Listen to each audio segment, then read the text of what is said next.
Hello বন্ধুরা, পুরো ভিডিওটা দেখার জন্য তোমাদের কাছে অনুরোধ রইল। কান্টি ফুড অ্যান্ড সোনালিস কিচেনের তরফ থেকে তোমাদের সবাইকে জানাই স্বাগত। আমার আজকের রেসিপি বাটার গার্লিক চিকেন। এই বাটার গার্লিক চিকেনটা বানানোও সহজ আর খুব তাড়াতাড়ি হয়ে যায়। তাহলে চলো দেখে নিই কীভাবে তৈরি করলাম। তার জন্য প্রথমে আমার এখানে চিকেন লাগবে। এখানে আমি 300 গ্রামের মতন চিকেন নিয়েছি আর চিকেনগুলোকে ছোট ছোট পিস করে নিয়েছি। ধুয়ে একটা প্লেটের মধ্যে নিয়ে নিলাম, তাতে স্বাদ মতন লবণ দিয়ে দিলাম আর গোলমরিচ গুঁড়ো দিয়ে দিলাম 1 চামচ আর কর্নফ্লাওয়ার দিয়ে দিলাম 2 চামচ, দিয়ে একটা কাঁটা চামচের সাহায্যে মেখে নিলাম। এটা আমি হাত দিয়ে মেখে নিচ্ছি না, এখানে চামচ দিয়ে মেখে নিচ্ছি। কর্নফ্লাওয়ারগুলো ভালোভাবে চিকেনের গায়ে মেখে যাবে, ওই জন্য চামচ দিয়ে মেখে নিলাম।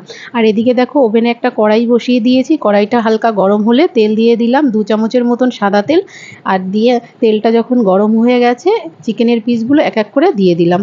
এক পিঠ ভাজা হয়ে গেলে উল্টে দেবো আর এক পিঠও। এগুলো আমি লাল লাল ভাজবো না, একটু হালকা কালার ধরলেই উল্টে দিয়েছি। দু পিঠই এরকম হালকা লালচে লালচে করে ভেজে তুলে নিচ্ছি। সব চিকেনগুলো এই একইভাবে আমি ভেজে নেব। ওই তেলের মধ্যেই আমি 2 টুকরো বাটার দিয়ে দেব। এবার খুন্তি দিয়ে নেড়ে চেড়ে বাটারটাকে গলিয়ে নেব যতক্ষণ বাটারটা না গলছে। দেখো বাটারটা ভালোভাবে গলে গেছে। আগে থাকতে কিছুটা রসুন কুচি করে রেখেছিলাম, সেই রসুন কুচিটা দিয়ে দিলাম বাটারে, দিয়ে একটু নেড়েচেড়ে ফ্রাই করে নিলাম। রসুনটা ফ্রাই হয়ে যাওয়ার পরে এখানে 1 চামচ ময়দা দিয়ে দিলাম। ময়দাটাকেও ভালোভাবে তেলের সঙ্গে ফ্রাই করে নিলাম। ময়দাটা যখন ভালোভাবে ফ্রাই হয়ে গেছে ছোট বাটির হাফ বাটি জল দিয়ে দিলাম। জলটা দিয়ে আবার নেড়েচেড়ে মিশিয়ে নিলাম। এখানে দেখো হাফ চামচের মতন আমি অরগানো দিয়ে দিলাম, হাফ চামচ গোলমরিচ গুঁড়ো দিয়ে দিলাম আর হাফ চামচ ভিনিগার দিয়ে দিলাম। দিয়ে সব ভালো করে নেড়েচেড়ে মিশিয়ে নিচ্ছি। আর গ্রেভিটা যখন ফুটে উঠবে ভেজে রাখা চিকেনগুলোও দিয়ে দেবো। চিকেনটা দিয়ে ভালোভাবে নেড়েচেড়ে মিশিয়ে নিলাম আর 2 মিনিটের মতন এইভাবে নেড়েচেড়ে রান্না করে নেব।